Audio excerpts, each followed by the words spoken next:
White cops tied up a black veteran, then their new chief walked in. His son, this retired black veteran, served 22 years for his country. But when white cops saw him on his own porch, they tied him up like a criminal. Blood on his face, knees in his back. And just when it seemed no one would stop them, a black SUV pulled up. Out stepped the new police chief. He looked at the man they brutalized and froze. Dad, what happened next? It left the whole department scrambling. Before we dive into this jaw-dropping true story, smash that like button, subscribe for more powerful real-life stories. Marcus Reed was no stranger to conflict, but he thought his wars were over. After serving 22 years in the Army, including 2 tours in Iraq and 1 in Afghanistan, he retired to a quiet suburb in Georgia. With medals, citations, and a limp that reminded him of a roadside bomb, he found peace tending to his garden and mentoring kids in the community.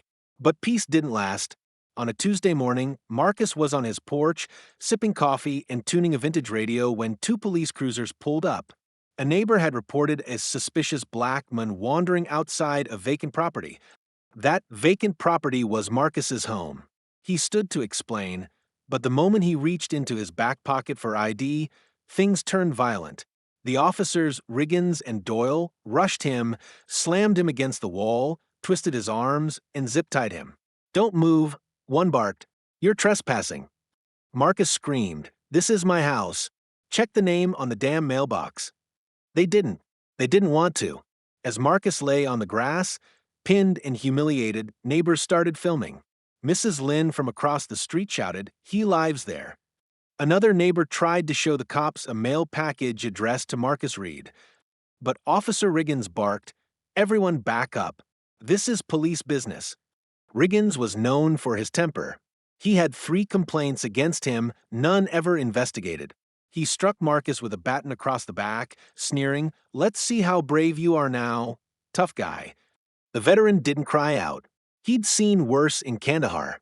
But the pain was real and the betrayal deeper. Then came the mockery. "Oh, you think you're some kind of war hero?" Doyle scoffed. Marcus spat out blood. "I fought for this country so punks like you could wear that badge." Big talk for someone face down in the grass. Just then, a police SUV roared up. Inside was someone none of the cops expected, the new chief of police, Damon Reed. Chief Damon Reed had just taken office that very morning. His father hadn't even known yet. Damon, raised in the very house Marcus lay handcuffed in front of, had returned to his hometown to reform a broken department. The minute he saw the crowd and heard the name Marcus, his heart skipped. He ran from his vehicle, pushing past the bystanders. When he saw the blood on his father's mouth, something snapped. "What is this?" he roared. The 2 officers turned, stunned. "See Chief Reed." "Sir, he stormed past them. "Untie him. Now." Riggins hesitated. "We had probable cause, he was resisting, and I said untie my father." Damon's voice echoed across the neighborhood. The crowd gasped. Riggins fumbled with the zip ties, suddenly sweating. Marcus looked up, groggy, trying to focus. "Damon." "Yeah, Dad. I'm here." Tears welled in Damon's eyes. He crouched next to Marcus, held his hand, and whispered, "You're safe now." Then he stood and faced the officers. "You're both suspended." Immediately. The footage went viral. A decorated black veteran brutalized in front of his own home. 2 white officers ignoring neighbors and proof of identity. A newly sworn-in black police chief revealing that the man they attacked was his father. By that evening, CNN and Fox News were covering it. Hashtags trended.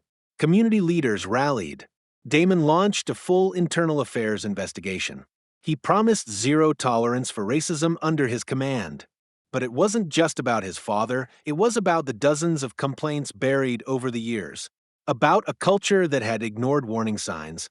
Officer Riggins tried to deny it, claimed he didn't know Marcus lived there. But the video showed him pushing aside the mailbox with Marcus's name on it. Officer Doyle stayed quiet. But once the feds got involved, he flipped. He admitted they had a habit of profiling black residents, especially in the nice neighborhoods. The chief fired them both. He went further, revisiting all past complaints, even ones long thought forgotten. And Marcus? He pressed charges for excessive force, wrongful arrest, and racial profiling. Weeks later, Marcus stood tall, suit pressed, cane in hand, as his son Damon held a town hall. The auditorium was packed. Veterans, activists, local residents, even police officers who had grown tired of the department's dark legacy. Damon took the stage and said, "I watched my father serve this country with honor. I watched him come home and still be treated like a criminal because of the color of his skin. That ends today." Marcus stepped up beside him, took the mic, and said, "You know, I've faced bullets, bombs, and loss.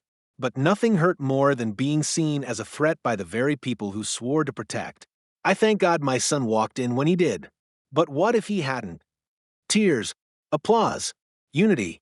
The city council passed a resolution in Marcus's name mandating bias training, complaint transparency, and body cam activation policies. 6 months later, Marcus was appointed to the Civilian Oversight Board. He smiled that day, watching his son lead a graduation ceremony for new officers. One of them saluted him. "Thank you for your service, Sergeant Reed." Marcus smiled back. "And thank you for finally seeing me."